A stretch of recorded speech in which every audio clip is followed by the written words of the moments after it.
He was an idealistic doctor, hungry for fame, who would champion one of the century's most infamous medical procedures.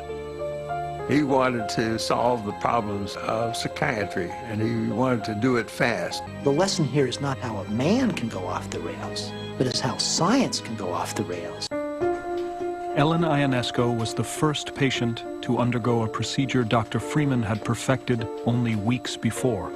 He called it transorbital lobotomy. In a transorbital lobotomy, Freeman would first have the patient rendered unconscious through the use of the electroconvulsive shock machine. Just before he threw the switch, we all had a laying on of hands and went for a little ride. Usually 3 successive convulsions are necessary, but in old people a single one may be sufficient, while in a sturdy young person 4 or even 6 convulsions may be administered without danger.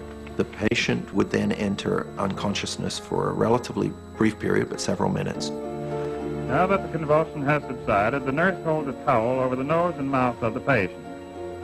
Freeman would peel back each eyelid, insert his ice pick, and with a hammer, tap through the brain, wiggle it about, sever the frontal lobes, withdraw it.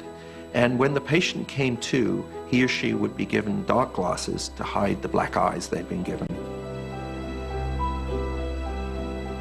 We didn't have a refrigerator, we had an ice box. The first ice picks came right out of our kitchen drawer, and they worked like a charm. Turning now to the operation itself, very little preparation is necessary for transorbital lobotomy. The instrument was put in above the eyeball and in the plane of the nose. You could feel it hit the roof of the orbit, and then with a tap of a hammer you could knock it through. The whole thing would take 3 or 4 minutes. This patient came to the hospital this morning after breakfast, and he will leave tomorrow afternoon.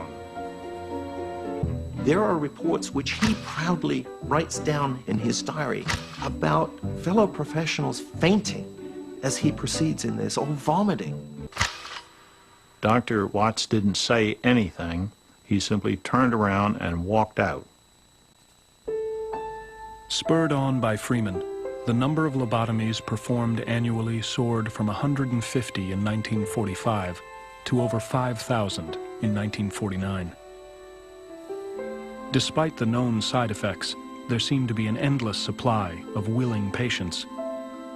Ultimately, the fate of lobotomy would be settled by a pill. In 1954, a new drug called Thorazine began to sweep through state mental hospitals.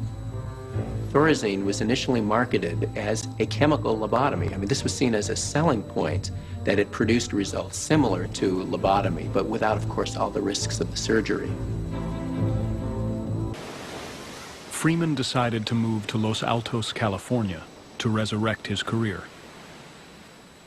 Far from the reproachful Eastern medical establishment, he could try to bring lobotomy to new categories of patients. If housewives found their early 1950s existence too depressing for words, why, Freeman had a solution that would get them through their day happy as little clams. If children were misbehaving, conditions we might now see being called hyperactivity disorder, why they might need a lobotomy. In all, Freeman lobotomized 19 children under the age of 18, including a 4-year-old. By 1967, Dr. Freeman had personally performed more than 2,900 lobotomies. In February, at Herrick Memorial Hospital in Berkeley, he performed his last when a patient died of a brain hemorrhage.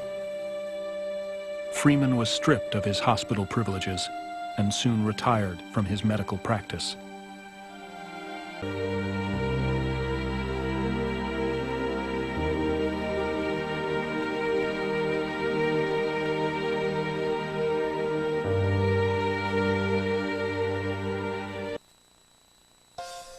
There's more about The Lobotomist at American Experience Online.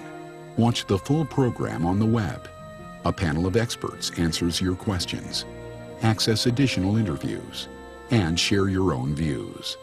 All this and more at pbs.org.